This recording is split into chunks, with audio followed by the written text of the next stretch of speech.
Alors maintenant, on va se faire un petit système relativement simple, mais que vous pourrez vous amuser à complexifier. Alors ce à quoi j'aimerais arriver, c'est ça. Grosso modo, hein. On va pas développer autant le système bien sûr, mais on va commencer à créer, à poser les bases d'un système de ce genre-là, donc qui est en train de se calculer. Et vous allez voir qu'il y a plusieurs particules différentes et systèmes différents. Et ça, c'est vraiment génial avec Stardust. Voilà. Donc on aura une espèce de fleur comme ça qui va se créer. Hop. Voilà. Des particules autour, certaines au milieu et encore autour, simplement pour voir un petit peu, mettre en pratique ce qu'on a vu. Et comme je vous dis, ce sera à vous de travailler, de le complexifier encore et encore. Alors, je ferme ce projet. Je vais, avant tout, ce que j'aime bien faire, c'est purger toute la mémoire et le cache disque, parce que, bon là c'est léger, mais vous verrez que Stardust est très gourmand et vous remplit très très vite votre mémoire cache. Donc n'oubliez pas de faire souvent édition, purger toute la mémoire et le cache disque. Vous allez libérer de l'espace sur votre disque et After sera un petit peu plus rapide. Donc je fais une nouvelle composition, commande ou CTRL N, dans laquelle je mets un nouveau solide. Voilà, et sur ce solide, je vais créer, rajouter un Stardust. Parfait. Voilà. Alors, ça va être assez facile à créer. Vous allez voir, on va partir un peu sur la même base qu'on a vu dans l'exemple un petit peu avant. J'ai donc un émetteur. La première chose, je veux que mon émetteur émette vers le haut, comme on a fait tout à l'heure. Donc je vais aller dans Direction de l'émetteur, Directionnel. Je vais changer la direction en Z, moins 90 degrés. Descendre un petit peu sa position, donc origine XY, je descends un petit peu. Voilà. La vitesse pour l'instant, on va la laisser telle qu'elle. Je vais aller dans les particules. Je peux augmenter un petit peu leur durée de vie. Alors, ça, c'est pas une obligation, mais on peut un petit peu. Voilà, elles continuent de grandir. Je vais les rétrécir un petit peu, ces particules. Donc, je vais toujours dans l'onglet particules, dans Particle Properties, et Size en pixels. Au lieu de 10, je vais mettre, on va dire, 3. Voilà. Ensuite, je vais rajouter un système auxiliaire. Donc, je prends un nœud auxiliaire, je clique ici, et je le mets. Je relie l'auxiliaire à l'émetteur. Et pourrais prendre les mêmes particules ici, il n'y a aucun problème. Donc je vais glisser et l'attacher aux mêmes particules. Alors bien sûr, les auxiliaires sont émises en fonction des particules principales, dans toutes les directions, parce que le nœud auxiliaire possède un paramètre vitesse, qui par défaut est à 100. Je vais le mettre à 0. Voilà. Maintenant, je veux créer cet effet de rond, là, de cercle, et ça, on a déjà vu avant qu'on l'obtenait grâce à un nœud field. Donc je clique ici, et voilà, le field en plus par défaut est relativement bien placé. Et j'ai donc les particules qui se créent et qui viennent ici. Très bien. Alors, premier constat, il y en a beaucoup, beaucoup trop. Je vais dans mon émetteur, et particules par seconde, au lieu de 100, disons 20. Voilà, même encore moins. Disons 10. Voilà, c'est pas mal. Ok. Alors après, vous pouvez tout à fait changer la taille des particules en question. Donc je peux venir ici et changer cette taille. Au lieu de 3, peut-être mettre 7. Voilà. Et travailler encore un petit peu dessus. Alors quand je vous dis travailler dessus, c'est-à-dire on va aller travailler un peu l'opacité. Au lieu de 100, baissons à, je sais pas, 30. Et surtout la taille. Alors on ferme Particle Properties et on a un paramètre qui s'appelle Overlife, c'est-à-dire en fonction de la vie, sur la vie. Donc je vais aller dans Size Overlife et ça c'est vraiment super. On va pouvoir gérer des courbes pour gérer la taille et l'opacité si on en a envie. Ça c'est vraiment très très cool de pouvoir le gérer de cette manière. En plus, vous pouvez ici changer le mode linéaire en Bézier. Donc si par exemple j'en crée encore un, vous voyez que on va pouvoir avoir des courbes vraiment très smooth ou draw, c'est-à-dire que là je vais pouvoir dessiner comme j'en ai envie. En plus, le commande ou contrôle Z marche dessus. Et ça c'est très cool parce que c'est vrai que c'est quelque chose que je reprochais beaucoup à Particular, de ne pas avoir de contrôle Z sur ce paramètre. Voilà. Donc là on a créé notre... voilà, le premier comme ceci. Ok. On peut aussi éventuellement finir plus bas. Alors je vais pas passer en draw. Hop. Je vais ici en preset. On peut venir et je vais peut-être choisir celui-ci. Donc vous avez en plus toute une série de presets, hein, vous voyez. Voilà, que j'applique. Parfait. Voilà. On regarde ce que ça donne. Ok. Voilà. Je peux encore baisser le nombre, donc je clique sur le nœud émetteur, et au lieu de 10, je vais mettre 5. Parfait. Alors je fais une petite sauvegarde, hein, parce que j'ai eu quelques crashs déjà. Et oui, Stardust en est à sa version 0.9. Voilà, donc forcément, vous pouvez avoir des crashs. C'est un des défauts. Il y a d'autres défauts hein, dans le plugin, il ne faut pas se voiler la face non plus. Vous verrez en haut de Stardust, vous avez tout ce qui est render settings, c'est-à-dire le motion blur, donc le flou de mouvement, shading, donc quand vous avez des lumières, la profondeur de champ. Tout ça sont des options qui sont là, mais très franchement, elles ne sont pas au top du top en termes de qualité. Particular fait mieux. Donc ça, c'est certainement des choses qui seront améliorées dans l'avenir. Donc le motion blur, notez bien qu'il faut l'activer ici. Il ne prendra pas le motion blur par défaut de After Effects. Pareil pour la profondeur de champ. Et le shading aussi, c'est-à-dire quand je rajoute une lumière, pour que mes particules prennent ma lumière, il faut cocher ici. Alors je vais créer un autre système à l'intérieur. Et là, vous allez voir une des grandes forces de ce plugin. Je vais créer un nouvel émetteur, hop, que je vais décaler un petit peu ici. Voilà, je fais vraiment un système indépendant. Et ce qu'il y a de génial, c'est que je vais pouvoir comme ça empiler mes systèmes au sein d'un même espace 3D sur un seul calque. Vraiment génial. Donc je rajoute un nœud particule, hop, que je lie à l'émetteur. Voilà. Alors je vais refaire pareil. Vous allez me dire, mais pourquoi t'as pas dupliqué, c'est-à-dire copier-coller? Effectivement, je pourrais copier-coller ce système et le modifier. Le problème, et ça en est un vrai, c'est que, ben voilà, encore une fois, on est dans une version relativement jeune et on a quelques crashs ou quelques incohérences quand je fais du copier-coller, donc je préfère ne pas le faire et simplement recréer mon système. Encore une fois, ça, c'est dû au fait qu'on est sur la version 0.9. Hein. Tout ça, ce sera réglé avec le temps. En tout cas, c'est ce qui m'a été dit chez Superluminal, et je les crois. Donc ici, particules et émetteur. Donc émetteur, je vais changer, et je vais aller sur directionnel, exactement de la même manière. Hop, moins 90 degrés. Et je vais baisser un petit peu ici. Voilà. Bon, bah alors là, typiquement, je n'aimerais pas que ce système-là récupère le champ field. Donc c'est pas grave, je lis le champ field ici, et du coup, celui-là ne récupère plus. Donc là, ça peut être pratique aussi. Je vais le baisser un petit peu. Voilà. Et je vais modifier. Donc je vais aussi faire des auxiliaires. Voilà. Je crée donc un nouveau nœud auxiliaire que je lie à l'émetteur et aux particules. Ces auxiliaires, je ne veux pas de vitesse. Je mets 0. Voilà. Je vais modifier un petit peu donc la taille des particules. Particle properties. Taille, on va mettre 2. Le nombre de particules ici, je change à pas 0 mais 20. Voilà. Et je veux augmenter la... Non, si je peux augmenter quand même la taille. Et vraiment baisser le nombre. Parce que ici, vous allez voir, on va faire quelque chose d'assez sympa. Je viens sur ces particules, je vais changer la size overlife, comme on avait fait avant.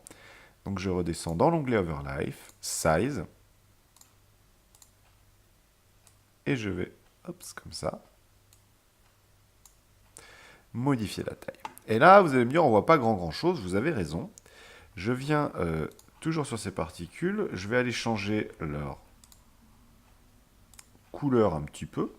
On va leur donner une petite couleur un peu sympa, un peu rose. Et c'est ici que ça se passe. Shadow Properties, dans l'onglet particules. Je descends et j'active.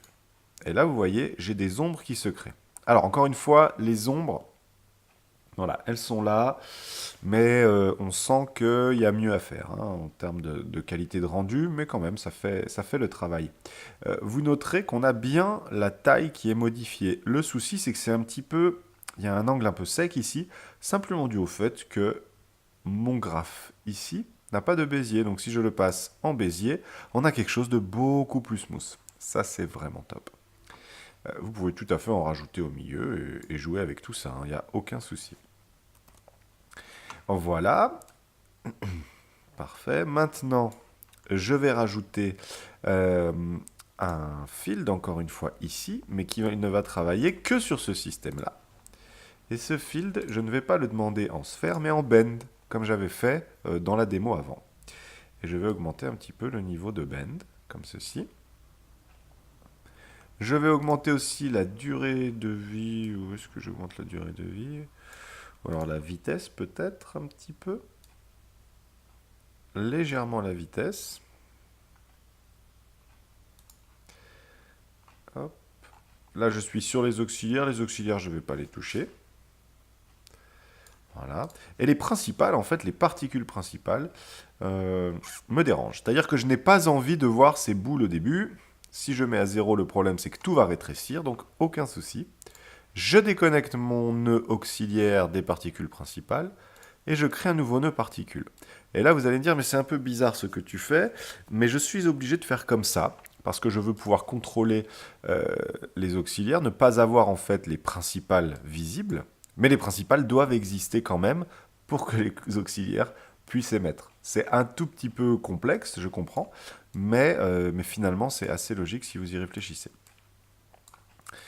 Voilà, donc ces particules-là que je viens de créer, on va changer, vu qu'elles sont par défaut, hop là, elles ne sont pas comme on veut exactement. On va mettre 5. Je reprends exactement l'overlife qu'on avait vu avant.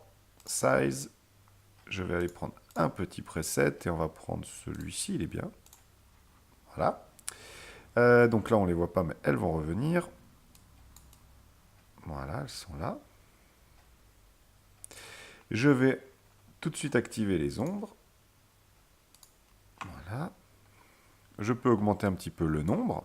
Alors cette fenêtre node, faut s'y faire. Je suis d'accord qu'elle n'est pas très très intuitive. Il y aura bientôt plein d'options qui arriveront dessus. Mais pour l'instant, elles ne sont pas là. Voilà. Ok. Ça commence à être pas mal. Je retourne dans mon nœud champ. Ça fait bizarre de dire ça. Je retourne dans mon nœud champ. Et j'augmente le niveau de bend. Voilà. Donc là, ça donne un petit quelque chose, comme vous voyez. Ça commence à ressembler à peu près à ce que je veux. Je regarde. Hop. Voilà. Ok. Mes particules principales, là, les grosses blanches, pourquoi on ne les changerait pas de couleur? Parce que je les trouve un petit peu fades en blanc. Donc je viens là et au lieu de les laisser blanches, je vais les transformer en un joli bleu. Ok. Très bien. Donc voilà en fait le principe. Ce qu'il y a de génial, ce que je voulais vous montrer vraiment, c'est, vous voyez là, on a les particules du centre et les particules bleues. Vous voyez que je n'ai rien à faire, c'est-à-dire que les particules du centre sont automatiquement dans le système. Je ne sais pas si vous voyez ce que je veux dire. Si je les avance, je les recule, vous voyez, je passe devant, je passe derrière.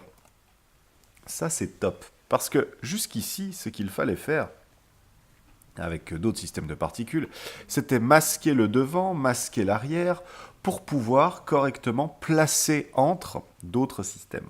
Ici, il n'y a pas besoin. Tout se passe au sein même du calque, dans un même espace 3D. Ça va nous permettre de faire énormément de pouvoir complexifier vraiment les systèmes. Voilà. Donc ici, on va le continuer pour le plaisir, simplement pour se refaire un petit peu plus. Vous allez voir que c'est très très simple. Donc, on a maintenant 1, 2, 3 petits systèmes, un briquet. Le grand ici, le bleu, je veux l'agrandir. Donc, je reviens, il est ici.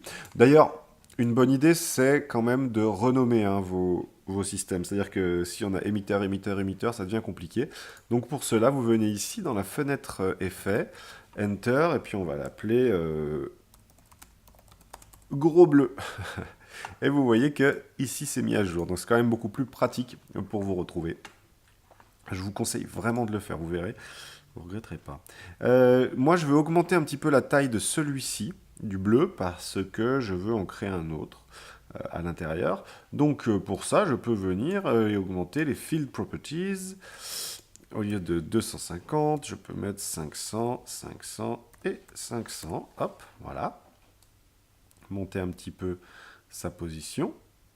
Voilà, comme ceci. Et augmenter par la même occasion la durée de vie des particules. Voilà, comme ça. Ok, ces particules, je vais leur donner une petite ombre, comme on avait fait pour les autres. Ça ne fera pas de mal. Shadow Properties, et j'active. Et on va pouvoir aussi peut-être changer, la passer en mode addition ou en mode screen. Ouais, ça donne un petit quelque chose. Après, à voir, hein, c'est pas non plus, bon, je sais pas, à voir sur ça. Je voulais encore en créer un au centre, donc on pourrait venir et comme je vous l'ai dit, essayer de dupliquer. J'ai eu trop de crash en fait en dupliquant comme ça, et ce qui est bien dommage, hein, je vous l'accorde. Mais on pourrait tout à fait sélectionner ce qu'on a envie de dupliquer ici et commande C ou CTRL C, CTRL V. Non, je ne vais pas faire ça. J'ai eu trop, comme je vous l'ai dit, de soucis. Je vais en recréer un. Juste ce champ peut-être du coup est un petit peu fort. Voilà. 350, 350, 350 serait peut-être un petit peu plus indiqué. Voilà. Ok.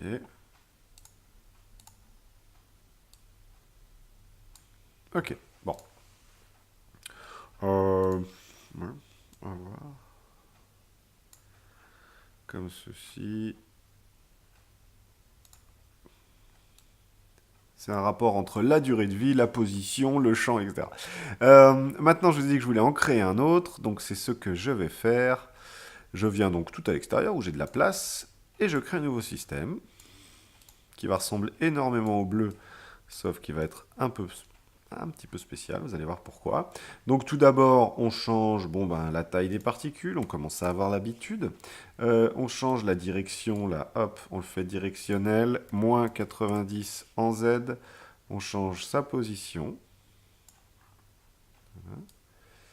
Je vais mettre encore une fois un champ de turbulence. Hop, pas de turbulence, juste un champ, je l'ajoute.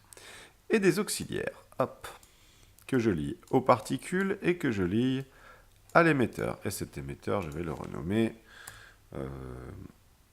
on va dire, comment je vais l'appeler? Deuxième cercle. Bon, super. Mettez des choses que vous pouvez reconnaître. En l'occurrence, je ne sais même pas si je pourrais reconnaître celui-là. C'est pas grave. On revient ici. Je vais changer la vitesse. Je ne veux pas de vitesse sur ces auxiliaires. Voilà. C'est ici. Parfait. Les particules elles-mêmes, je vais changer. Je vais passer en mode rectangle pour essayer. Baisser l'opacité à 20. Et baisser un peu la taille du champ, qui est un petit peu grand. Donc là, on a le choix, soit on baisse le amount, soit la taille. Et là, je vais mettre 150 par 150 par 150. Voilà. Je vais baisser un petit peu ici. Comme cela. On peut encore baisser éventuellement un peu l'opacité, parce qu'on les voit encore beaucoup. Et le nombre. Hop là, via l'émetteur, au lieu d'en avoir 100, on va en mettre 30. Très bien. Je vais changer leur couleur, particules. Hop. Et je vais les mettre un peu comme ça. Ok, très bien. Donc là, voilà, je commence à avoir 4 systèmes. On regarde ce que ça donne. Voilà, premier. Ah, tiens, celui que je viens de créer, je trouve qu'il n'est pas très bien intégré. Il prend un peu trop le dessus. Il dérange, en fait. Donc je vais le descendre un petit peu. Descendre aussi le champ. Hop. Parfois, ce qui peut être intelligent, c'est de lier le champ, la position du champ à la position de l'émetteur. Ça marche aussi. Je vais changer le mode de fusion des particules en mode addition. Et vous voyez, là, on a une meilleure intégration. Ok. Les gros bleus, là, qui sont donc tout en haut, gros bleus. Au lieu de 5, si je repasse à 10, c'est un petit peu mieux. Et baisser un peu la taille aussi. Voilà, c'est un petit peu mieux. C'est bien. Ok, alors ça commence à faire un peu fouillis quand même. Voyons voir. Ouais, non, c'est sympa. Ah, c'est sympa, il y a quelque chose. Dans tout ça, notamment sur les bleus là, je verrais bien une petite turbulence. Donc, hop là. Une petite turbulence là-dessus, donc ça va être assez simple à créer. De la même manière, on vient ici et je prends un nœud turbulence. Je le mets et je l'applique à la suite. Donc par défaut, rien ne se passe. Par contre, si je viens dessus et que je change position offset, si par exemple je mets 10, vous voyez que tout bouge. Ah, je me suis trompé, ce nœud turbulence, je l'ai mal placé. Alors, je vais le supprimer, je vais retourner vers mon gros bleu qui est là, voilà. Ok. Et je l'applique et je le relie.